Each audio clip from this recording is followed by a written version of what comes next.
Today we're going to be looking at what is in the hands-free Pumpset box. The hands-free Pumpset can be adapted to all Ardo breast pumps, giving you a flexible, discreet and relaxed and time-saving expressing experience. Hands-free pumping can be super helpful if you are busy and otherwise may not find time to pump. The collection cups are concealed under your shirt during expressing, meaning you won't be tempted to check the volume of expressed milk constantly, helping to reduce stress and increase oxytocin, which may help you express more. The hands-free pump set includes 2 pump sets. Let's look at all the pieces individually. There are 2 soft silicone 24mm breast shells. Your nipple will be going into this tunnel here.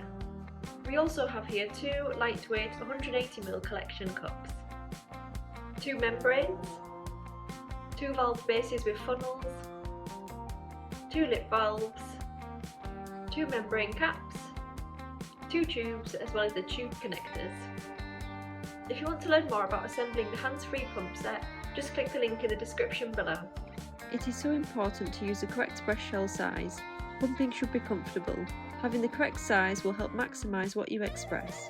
A 27mm breast shell is also available for the hands-free pump sets. Ardo's 13mm, 15mm, 17mm, 90mm and 21mm soft silicone inserts are all designed to fit in a 24mm breast shell. They can all be purchased separately. To find out your breast shell size, just click the link in the description below to watch our breast shell sizing videos. There is an instruction manual in 6 languages to refer to in the box. If you want to learn more, just click the links below.